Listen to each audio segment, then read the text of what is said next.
the godfather of the NBCT boot camp. So if you'll introduce yourself. Hi, I'm Boyd Rogan. I was a professor at UAB for a long time and director of a regional in-service center. And now I get to work with Dr. Shields on the National Board Scholarship Program. And it's a wonderful program. We're very excited to be able to offer this to teachers, educators throughout the state because Alabama is a leader in national board teachers, and we plan on staying that way. So we're glad you're here, and we hope that we can answer all of your questions today. So Dr. Rogan and I have been partners in crime, as they say, in this work for many years, even before we had a boot camp. I think the boot camp was inspired by us just having a heart to figure out how we could support teachers who are interested to give them, because right now is the best time to get onboarded because school starts in a month and you're able to like hit the ground running as opposed to trying to learn everything when school has started. So this is just like priming the pump for you. But you'll see Dr. Rogan and I, as we kind of go through some ins and outs, we do not have a script. We just naturally know where to ebb and flow. So I'm going to share my screen and I'll put the link in the chat in just a moment as well. Let me do that first thing. Okay. So Valerie, there is the link that we are going to be, we do not have a slide deck because we're just really kind of talking through it. Let me make your faces a little bigger on my other screen. Since we have a small group, I think I can see everybody.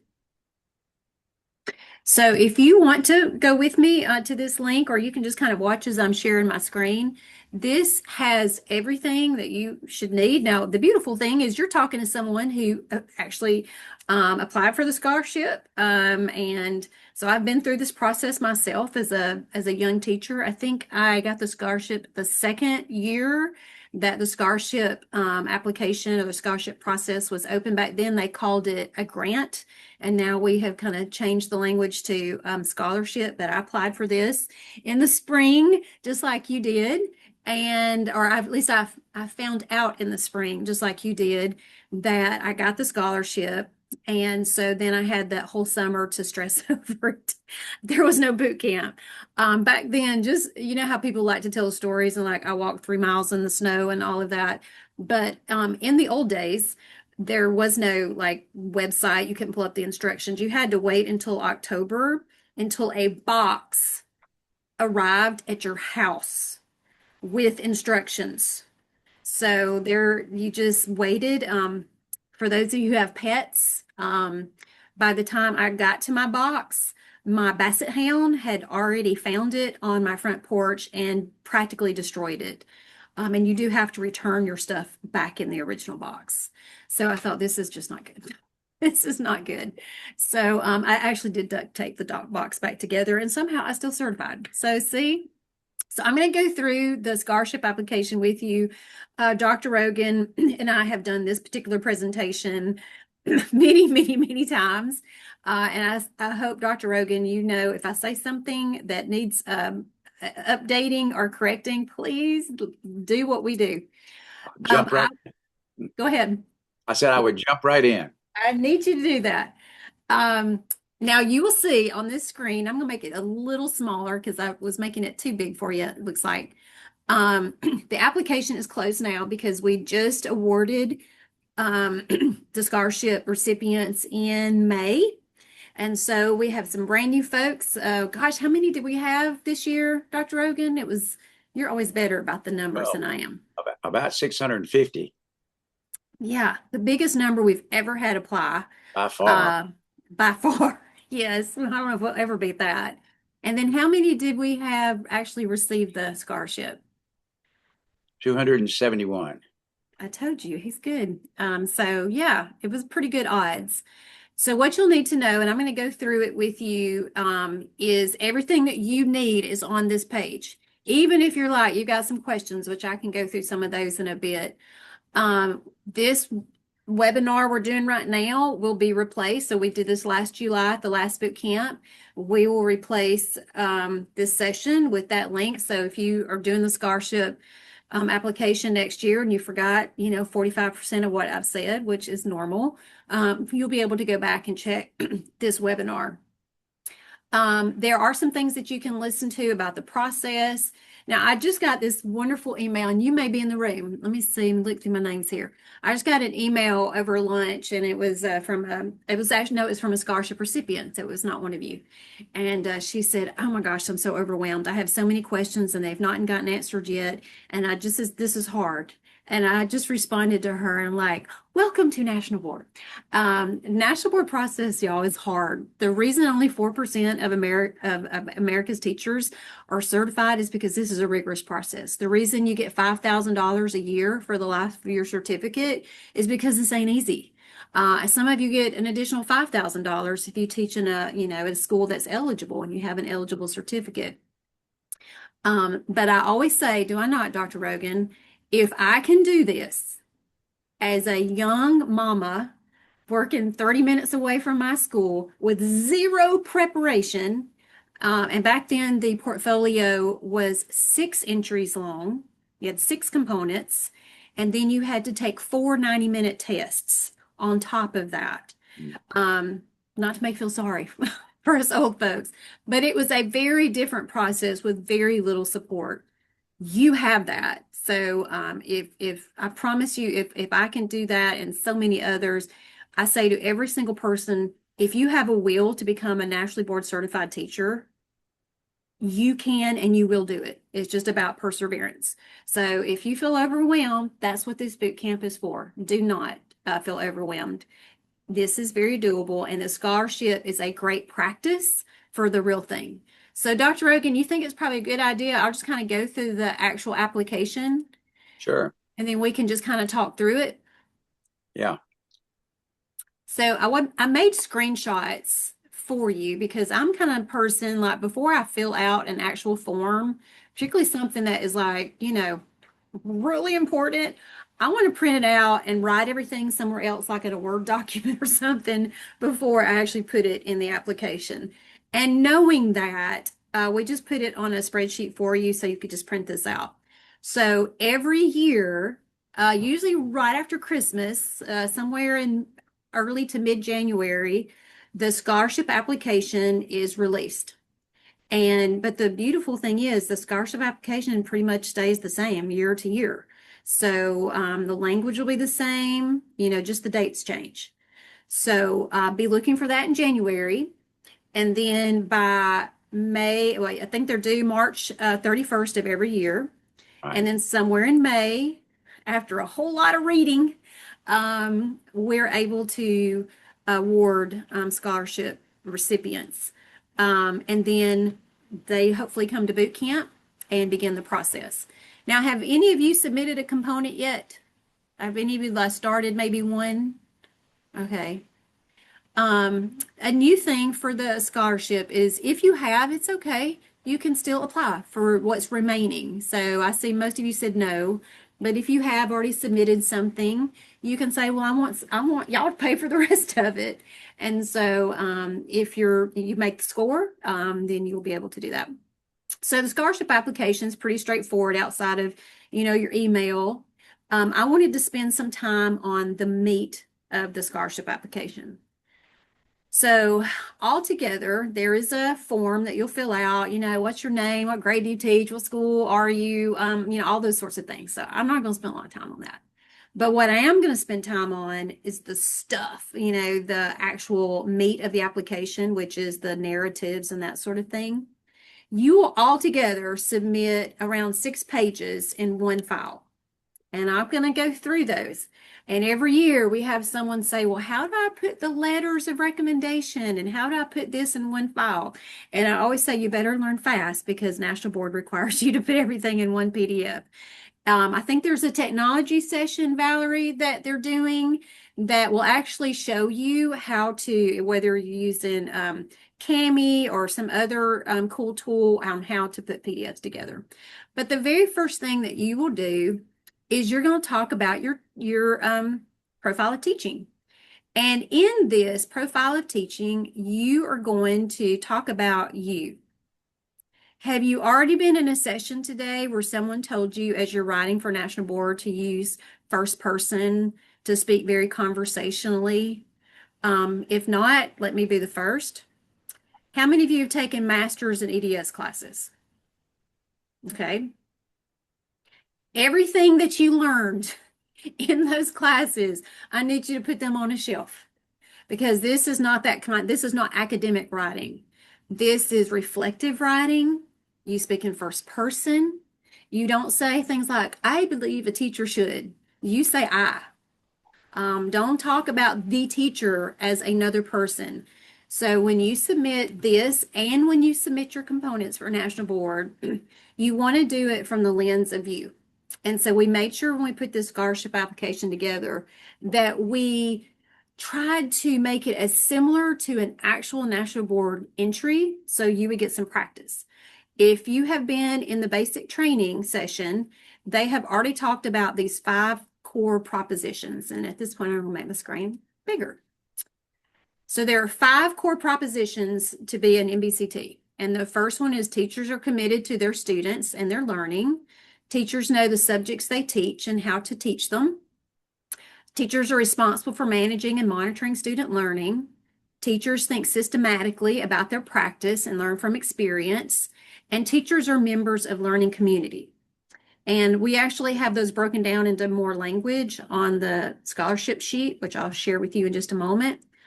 All we ask in the first part of this scholarship application is that you write a 2-page, single-spaced. This is also good practice because when you go through National Board, they're like, and your margins have to be this, your font has to be this, it has to be single-spaced, double-spaced. Write a written profile of your approach to teaching using the 5 core propositions as points of discussion. Give specific examples from your classroom practice that illustrate each proposition. Write in first person. Keep in mind that this piece of writing should capture the life and heart of your classroom. Avoid writing philosophically about pontificating the perfect classroom. Now, this is where I give you my recommendation.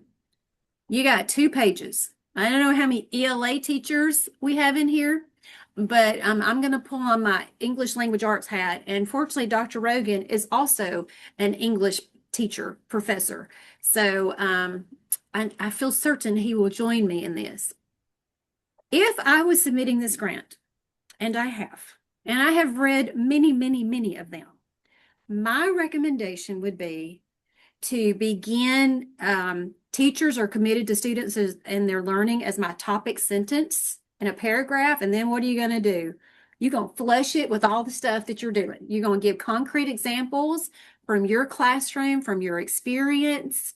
I know the subjects I teach and I know how to teach them to students. Once again, for example, because the rubric we use is exactly aligned to these 5 core propositions. And if you just start talking about, like, I just believe teaching is wonderful and I have a heart for children and I've always wanted to be a teacher, that's awesome. And it might even bring a smile to our face, but it will not give you the score you need on the rubric. Yeah. Let me say this, Dr. Rogan. Oh, I can see you're about to say what I'm going to say, so I'll let you jump in there. Well, I don't know about that, but I did want to say we can't overemphasize this part. To me, that's probably the most important sentence in this whole explanation here, using the 5 core propositions as points of discussion. We do, as Dr. Shields said, we do receive a number of applications that are well written, they are heartfelt, and they're all about how you love your kids and how much education means to you. And they never mention the core propositions. And you think their score is very good? No, it's not, because that's not what we're looking for. We're looking specifically, and the people who read these and score them are using specifically those 5 core propositions. So if you don't use that as your framework, your outline for your discussion of your profile of teaching, you got a problem. So yeah, focus on that. Practice writing. Make sure, go have somebody else read it and see if they can tell you what the 5 core propositions are when they get through reading your paper. because it's a big way to get points, and it's very Yes. frustrating to see people who spend a lot of time preparing their application, and yet they never talk about the core propositions. And you can go to the National Board website, nbpts.org, and they can talk about, well, they'll talk about more if you're not sure yourself exactly what these means. Go read about them. They Mhm. give you some information about them. So you should be able to recite these, understand them, explain them to somebody, and most importantly, integrate them into your own teaching style. Yes. And I would say everything Dr. Rogan just said is also true for the national board process. If you've been in basic training or any of the other sessions, the thing about national board, I think people don't realize is the problem is not, I don't have anything to write about. The problem is I don't know how to make it concise because there's so many questions that you have to answer and you only have so many pages to do it. So normally when I support someone going through national board, it's often helping them remove language because they've gone 2 or 3 pages over. So this is also good practice for that. But even with your national board, those questions are so specific, you've got to answer them exactly. I always tell, because I'm an English teacher, reword those questions into kind of a leading statement and then provide evidence. That way, whoever is reading yours can go check, check, check to see that that happens. Um, and we did provide some links, which I'll share with you as well. So that's one document, right? So we have one document, it's 2 pages. This is also, if you're applying for a job, I've heard many of our teachers say that I submitted my 5 core propositions as part of my resume so that my principal or superintendent, whoever, would see that my work is completely aligned to the 5 core propositions of National Board. And I'm like, now, why didn't I think of that? That's genius. That's such a good idea. Document 2 is where you just tell us about your school. Like we just need to know. I teach in a Title I school. Last year we were a Blue Ribbon school. We came up 5 points on ACAP. My school has a high multilingual population. My school has been on the priority list for 5 years. My school has been a full support math school for 5 years. We need to know the great things and the other things that are challenges for your school. My school is in a neighborhood that is often considered especially dangerous or especially poor or especially hard to navigate because we have so many schools where transportation. Whatever that situation is, we need to know because that provides that context for the reader to know a little bit about your situation. So that's the second document. This one should not exceed more than 1 page. So we got 2 pages for your profile. We got 1 page for your context of your school. So we're at 3 pages so far. The other document that you will submit are 2 letters of recommendation. One of them has to be from a former or current administrator. That could be a principal, a current principal, previous principal, assistant principal, someone at the district office, just someone that is in your camp to say, this gentleman has what it takes to pursue national board and to let us know that they have that they have blessed this journey for you. And then the other letter can be anybody. Dr. Ogan, we've seen some amazing letters. My favorite are when parents send them, like a parent of one of their students sent a letter. I think we've had some from students before too, Yeah, right? yeah, students. Yeah. Mm-hmm. And on the administrator, the letter from them should be on official letterhead. And on the other letter, also, one we see a lot is people get someone like, say, a preacher, and they make a character recommendation, which is wonderful that you can get that, but that's not what we're looking for. We're looking for people who can testify to your effectiveness as a teacher. So don't just get a general, oh, you're a wonderful person and you do this in the community. That, again, that's nice, but it's not what we're looking for here. So make your letters of recommendation focus on your ability as a teacher and your commitment to being a great teacher. We have a question, Dr. Ogan. Can we submit more than two? I will say only two Yeah, will be reviewed. right. So it's usually the first two. Now we have some folks that will send three or four. You will notice there is not a page limit for this particular part because some people write really long letters and we're like, we don't want to tell you don't want to tell your principal you can only write one page. So there is not a page limit on that. If you want to submit others, like you that is up to you, but just like National Board, we will only read the first two. It's not going to benefit you any to do three or four. That's right. And then document four, which is the last thing that you will submit, is, and it says list. This is not a narrative. This is just, what have you not told us? I was runner up for District Teacher of the Year. I am the instructional coach. I am the grade level head. I served on the state textbook committee. I do after school programs. I'm the cheer coach.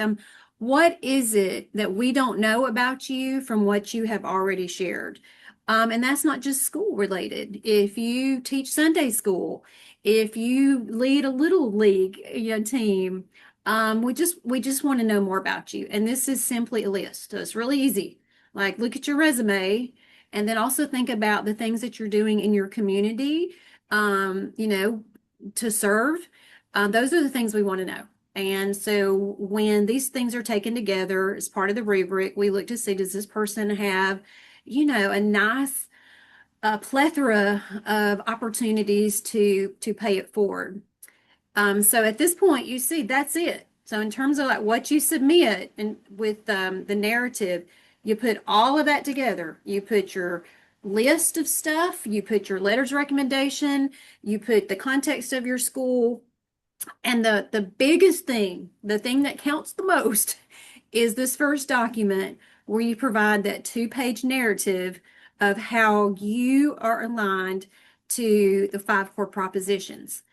Do we have any first year teachers, first or second year teachers in this group?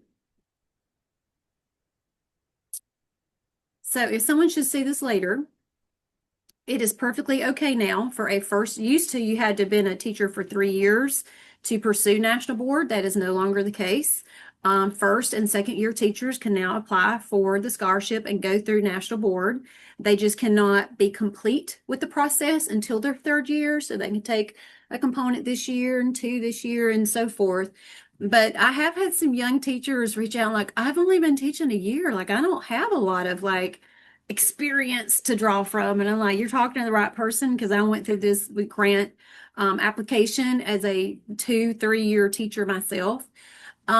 Think about it as what you are doing and also what you aspire to do. If you don't have a lot of classroom experience, that's the whole part of being a reflective practitioner is considering what you're doing and what you want to do. Then the actual application piece, let me just see, Dr. Rogan, if I'm going to skip all the cell phone, your school. I don't need to know Yeah, all that.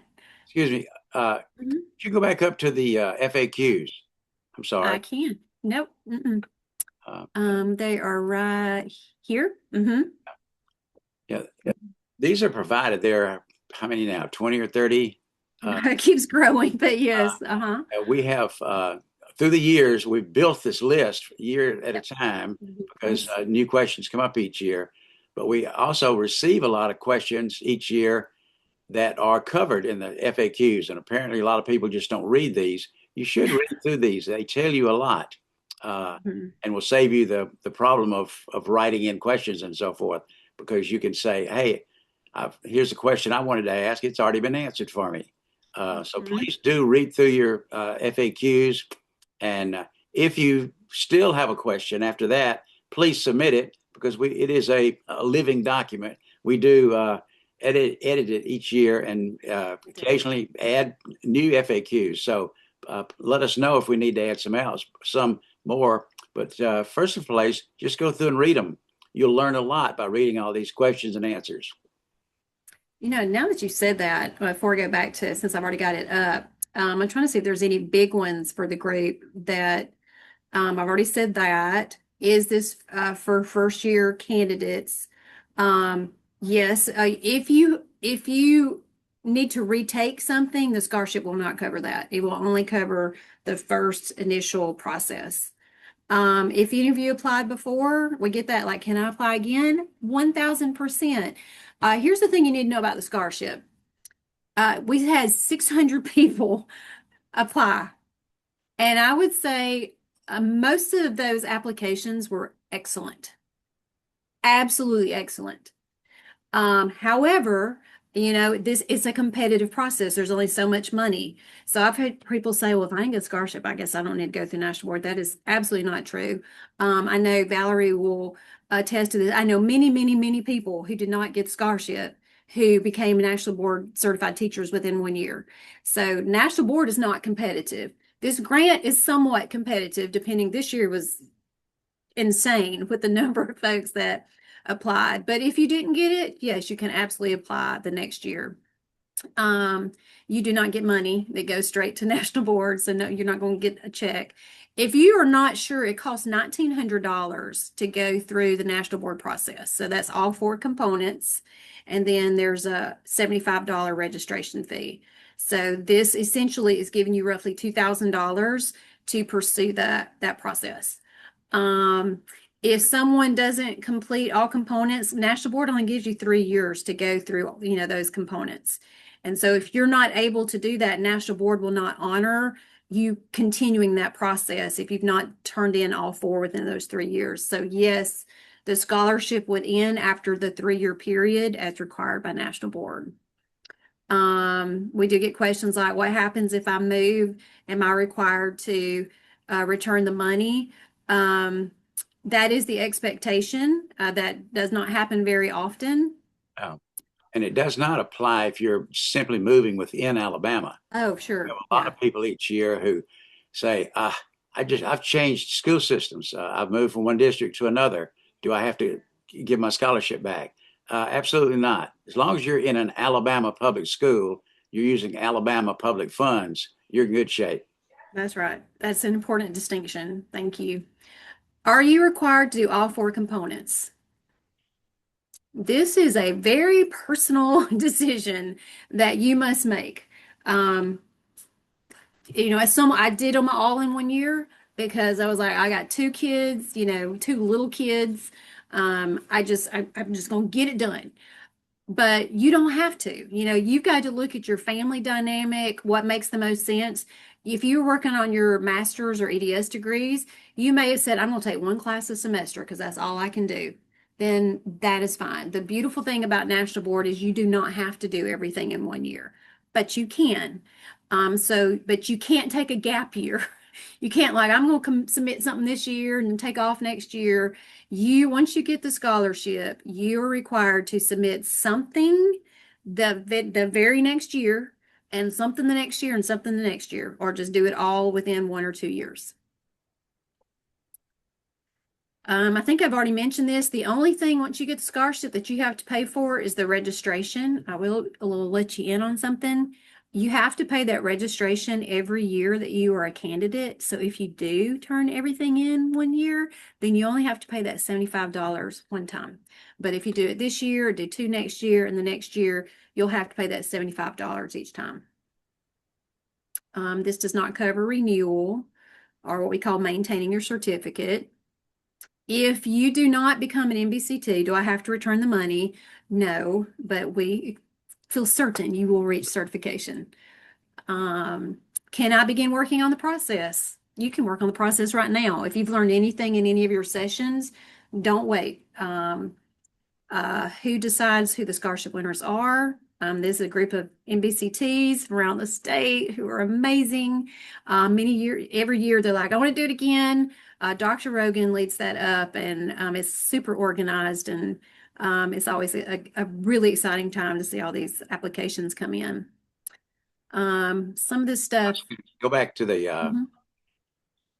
will I be here something? Yes. Mhm.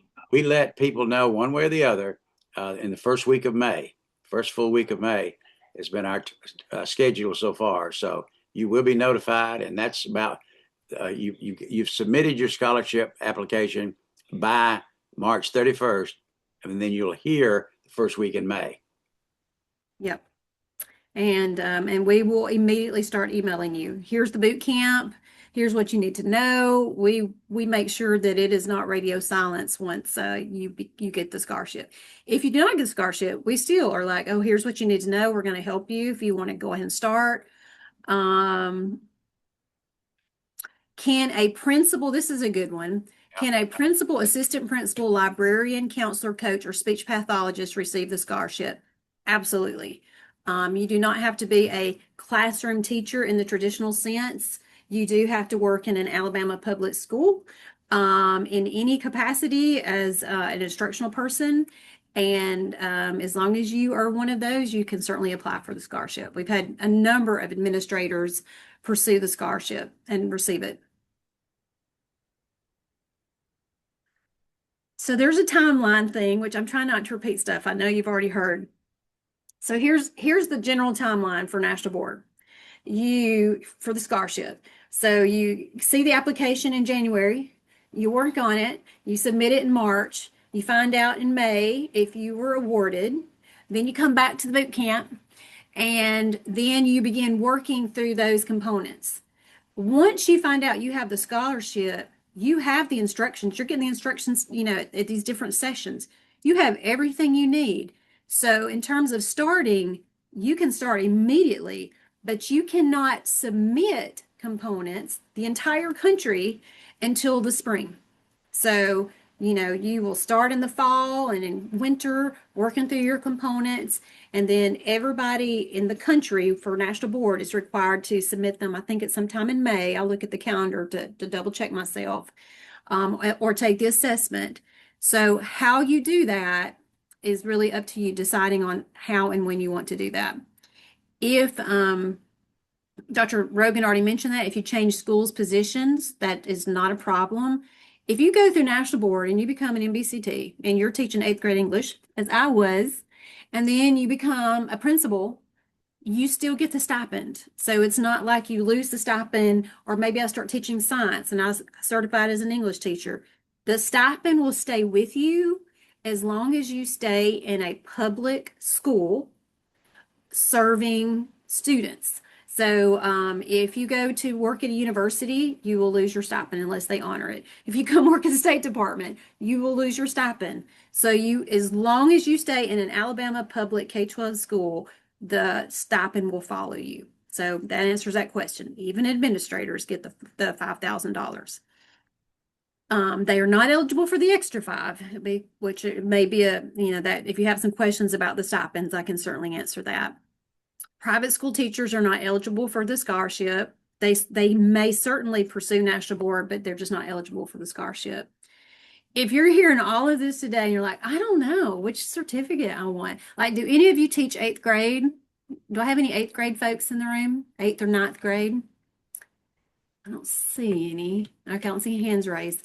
You're going to have some decisions to make about what certificate you want to pursue. And like if you teach 8th grade, you're like in the middle of two of them. Like you got to make a decision. Am I going to do early adolescence, or am I going to do young adulthood? And so we can kind of help you through that, but ultimately it's your decision. When do I have to decide the order? Do you have to do the components in order? That is a no. You do the components in any order that you prefer.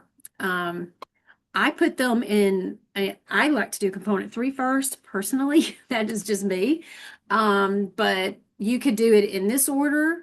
You could do it all in 1 year. You can do it over 2 years, but no, you do not have to do them in any kind of order. Dr. Rogan, you want to talk a little about when those funds actually come once they're scholarshiped? Okay.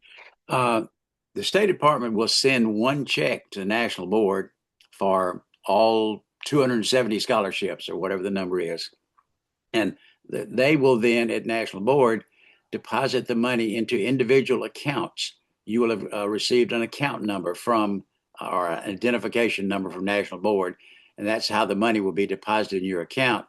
And the money will be there toward the end of the year. We never know exactly when the State Department is going to pay it. It has to go through a process, and a lot of hands touch it. But the money will be there, and so when you get ready to register in January, you will have money available in your account. And if you don't, for some reason, you let us know. But the money will be there, and then you can start working on you. Well, you already worked on your components, but then you'll be able to actually register. So don't register until you know that money's in the account. And when you do register, you will be referring to your payment as a third party payer. The State Department is the third party payer. And so you will be indicating that you have, instead of having to write a check yourself or given a credit card, you just indicate that you have a third party payer. That's right. Yeah.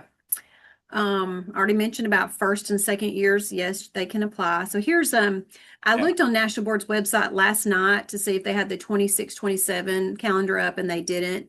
But I wanted you to see, because I saw someone asked a great question. Mindy, I said the same thing when I got the scholarship. I'm like, wait a minute. So I get the scholarship in the spring of this year.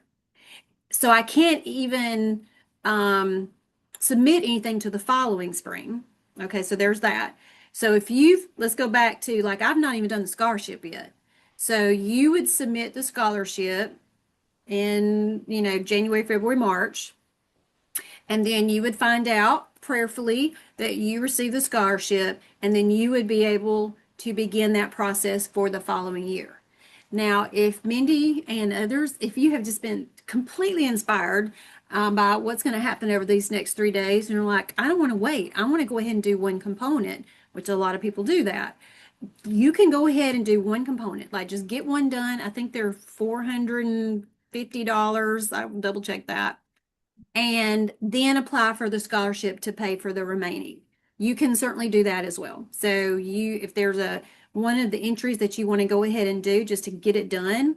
I did have someone say once, gosh, that's so expensive. And I'm like, have you taken a college class? Do you know how much a college course is? $1,200, or they've probably gone up, Dr. Rogan. You would know better than I have. And I should know since I've had two kids in college forever. Um, but I mean, that's a decision that you'll have to make. In the end, it's definitely going to pay dividends because you'll be getting an extra $5,000 for the life of that certificate. But that is a decision you can make.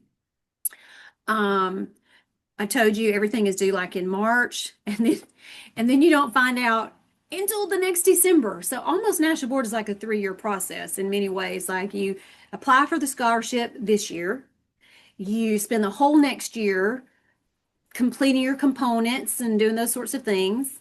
And then if you submit everything, you find out in December if you certified. So it is a process. So that's why if you're feeling like, oh my gosh, I got all this stuff to do, just breathe. You've got time, and we will certainly help you kind of go through that. I want to go back, Dr. Rogan, I'm going to go back to our actual application because as you were talking, it made me think of a few things. Dr. One of the things, Shields, one of the questions we got is, are there a certain number of attempts for Comp 1 or the assessment? Um, that is a great question. So you can take Comp 1 for those of you just learning, that is the assessment, the test piece. And there are multiple pieces. I think there's 4 parts of component 1. And so you can choose to take, I did really great on these 3 parts, but I need to take the multiple choice because there's one of them that's like a multiple choice type test. I will need to take that one again. In terms of number of attempts, I have never seen anything about the number as long as, I mean, because you'll have to pay for each attempt. I would say if this is a component 1 question, you don't have to pay the full 450 if you're just taking one of those assessments. Does that make sense? Instead of taking all 4 of them, I can take the one that I scored the lowest on. Did I answer that question, Valerie, or whoever asked? Was there any probing questions about that? I think that was it. Okay. I'm not aware of any, as long as you're able to complete everything, submit everything within 3 years and do your retakes within 5 years. So National Board will give you an extra 2 years after you've submitted all 4 for retakes. Now, after 5 years, they'll say you got to start over. If you teach, this is the law, this is not a Melissa Shields or Boyd Rogan thing. The law is very clear that weighted points, kind of like bonus points, if you will, are given to those who teach in a Title I school, that are on what is called the priority school list, which we always provide the link to that. If you have 5 or fewer NBCTs in your school, if you are a comprehensive support school. So if you are one of those, you click the ones, and that does kind of put a like a weighted um, score on your overall score, so that we know that we're ensuring that we're prioritizing those. So that's important to know as well. And you're like, I don't know if my school's a Title One. We provided links to all that for you. I don't know that I would have known all of that. So we're able to give you that list. Our scores have that list, so they can just confirm that that is indeed the case. And so I wanted to make sure you were aware of that. And I love that. If I could just be completely transparent, when the scholarships first started, in 1998, so I was going through this in 99. Uh, there were just pockets of the state where lots of the folks were getting scholarships. And it was probably because they had like friends who were helping friends, and they had little cohorts. But I'm from a very rural, high poverty area. That was not the case where I lived. And it may not be the case where you live. And so I really appreciate the legislature saying we want to make sure that teachers across the state have an opportunity to pursue national board. We need to know who your in-service center director is, because as soon as you get the scholarship, Miss Curtis will tell you, we're like, here's your 32 people. And I love how the in-service centers brag on their scholarship recipients, and they put it all over Facebook and tagging them. And then instantly you have a support system. Anything, Valerie, you want to add about that? Um, we definitely have a support system all across the state, no matter where you are. And if you're interested in finding our exact support schedule that we host throughout the year, you can find those in the program, in our official boot camp program. Thank you. Oh, that's really blurry, but these are, like I said, this is a screenshot of the actual application. But we need to know what your certification is, so that we can start thinking of how we can connect you with different mentors. Now, here's where you have to sign off like, yes, I do have a bachelor or higher degree. I do teach full time. You cannot be teaching part time and get the scholarship. I do promise the best I can to teach 3 years in an Alabama K-12 school. I understand that I've got to complete all 4 components within 3 years, and at least one component has to be submitted the next year. And that, of course, you're responsible for the registration fees for each year of your candidacy.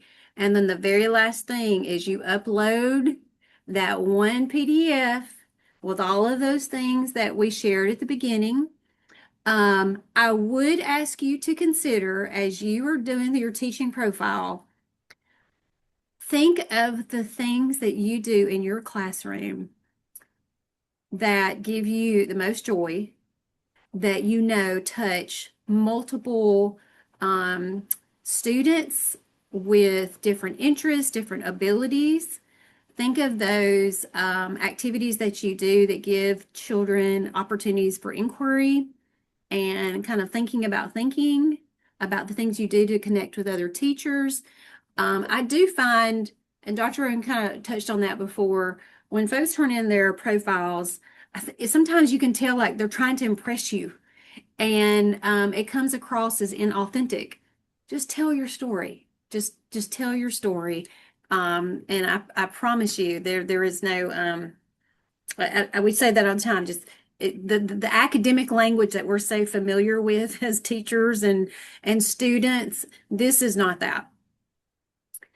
Now I'm going to go back to our original page.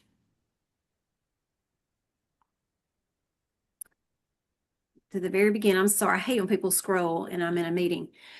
I wanted you to say a couple things before I moved on. So Valerie mentioned the website that we have. So I want you to see this has all the information that you need here, but let me go back. So this is our Office of Student Learning website, and I'm going to click on National Board. And I want you to see what you have access to. You have access to a list of everybody that has gotten the scholarship in 25. I actually need to put the 26 ones on there now that I'm sitting here looking at it. Um, this is where you'll see, like, I want to know, am I eligible for the extra $5,000? We get a lot of questions about that. Like, as you're picking out what certification you want to do for the scholarship and to pursue National Board, I get questions all the time. Dr. Shields, is my school on the list? You know what I'm going to send you? I'm going to send you that memo because there's lots of lists. So I'm going to send you that memo. I'm like, here you go. So you can find it and see if your school is on that. There's, I think, 3 or 4 lists now. So I wanted you to know that was on there. If you're wondering, no one's asked yet, but they always ask about this point, what what certificates are eligible for the extra 5,000. So everybody gets the base 5,000, and to get the additional what's called targeted stipend, it's for a number of schools, those that are um, uh, you know the priority school list. I know graduation, we have a list for the graduation rate. We have a list of the schools that provide free lunch and so forth. But it's more than just, do I teach at that school? You have to teach in one of these areas as of right now, unless they add more, which could happen because they keep adding, which is good. Career tech, special education, ESL, English language arts and literacy, science, and math.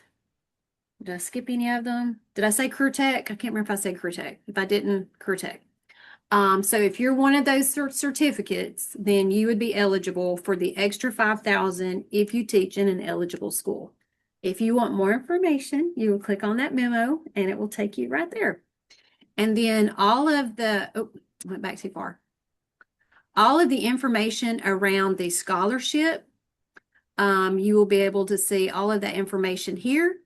All of this will be updated with the new scholarship information very soon. Let me go back to this. And with that, I'm going to stop for just a minute because I have talked and talked, and I want to make sure Dr. Rogan helps me fill in any gaps. But I also want to just take a moment to give you an opportunity, like what is it you need to know before pursuing the scholarship or certification itself?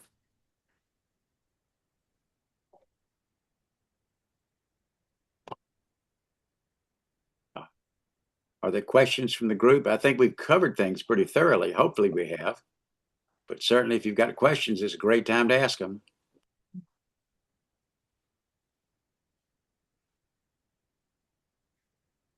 I'm going through my list here as well. Seems like Y'all quit sharing so I can see them a little better. Thank you, Harriet. All right. Well, Dr. Rogan, I guess we'll give got a them some great of the. job, or you've stunned them into silence. That's One or the other. exactly what it is.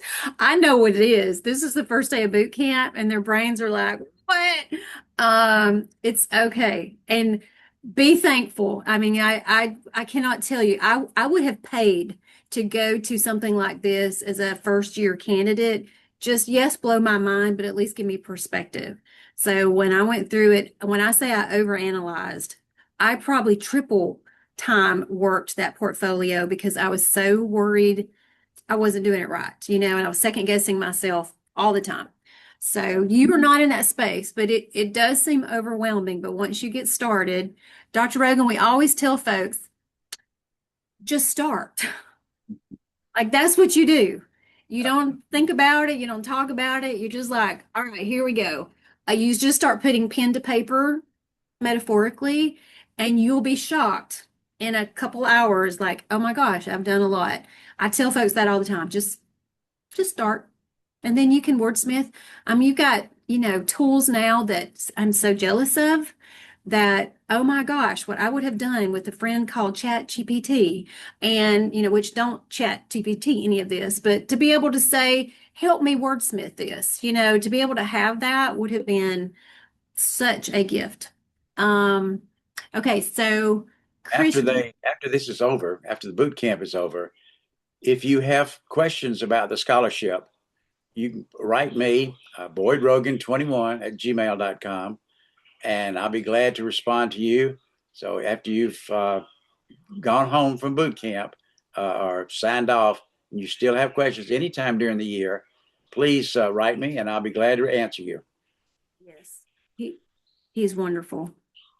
You just have no idea the presence of this man, how his heart.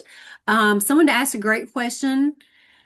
It was a PE question. So if I teach PE and did a certification in literacy, would I be eligible for the $5,000 stipend? So that's kind of a multi-tiered question. So, Christian, would you have access to students to pursue literacy? Like, would you be able to complete the whole portfolio in literacy if you're teaching PE full time? Because that would be really hard. It has been done. It is not impossible, but I want to let you know, like that would be hard just because you got a full-time other job. If whatever the answer is, if you are able to get your certification in literacy as an NBCT and you're in one of those eligible schools, then that would be your district office will sign off to validate, yes, Christian is a literacy NBCT teaching full time in the classroom. The only way that you would not be eligible for that stipend, which, we get a lot of questions about this. If you are a coach, if you are a reading coach, if you are an instructional coach, you are not eligible for that stipend because you do not serve children. You serve adults. So the law was very clear because the law was written to recruit and retain teachers in these needed classrooms. So while it's wonderful when folks go into administration or instructional roles, the intent of the law was to keep the most accomplished teachers in those classrooms. So whether you agree with it or not, I wanted to be really clear on that. Let me give my email one more time. It's Boyd Rogan, BoydRogan, and the number's 21, boydrogan21 at gmail.com.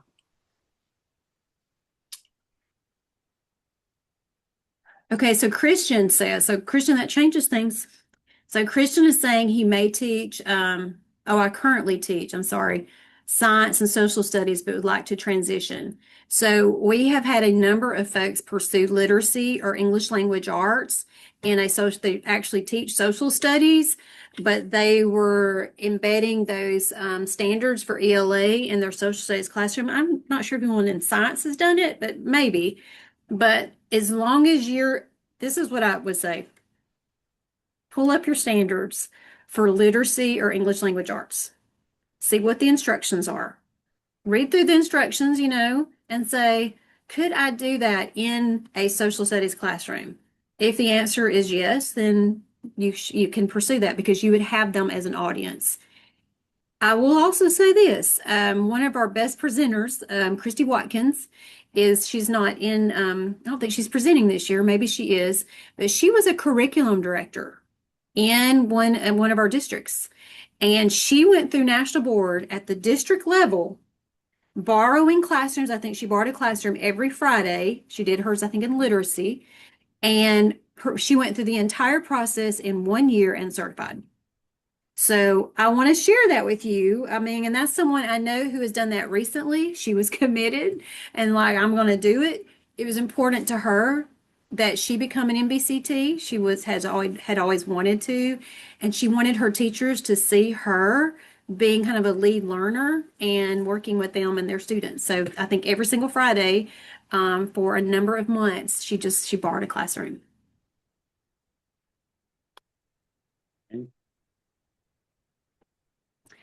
So, Dr. Rogan, I think we can look forward to seeing these 15 individuals, or actually, I guess it'd be 13 individuals, scholarship applications in March of next year. And we'll say online. How about February? March Yes. 31st is the deadline, and I'm Yeah. sure that fully a third of our applications come in the last day. So, Last 5 hours. right. We I think we had like 150 turned in 5 hours before the deadlines. I've never seen anything like it in my life, and I'm like, you gotta love teachers. That's just how we roll. Any other questions? We'll stay on for just a minute, and if you want to go join a Connection Cafe, or take a break, or pop in quietly in another session, you can certainly do that. Valerie, I see you added all the goodies in there that they Yep, needed for attendance. yep, that's right. Anybody who didn't get an Atlas email, feel free to join that form, put your information in, let us know that you didn't get it, and we'll resend it. It is time sensitive. Your virtual attendance link is in there in the chat for you to do at the end of every single session you go to today. I went ahead and put today's schedule and Zoom links in there just so you have it at your fingertips. And then, of course, just as a reminder, if you've not registered in Power School for today, please make sure you do that. It's very difficult for us to hunt people down because there's so many people that don't have the same name that's in Power School. So that's just a help to us. But if you could do those things for us, that we would greatly appreciate it. And we hope y'all have a wonderful day. Okay. Thank you. Dr. Rogan, I'll see you at 3. All right. Valerie, will I see you at 3 too? I will be there. Okay, I'll see you I'll be then. back with you. Bye. Okay, bye y'all. Right. Bye.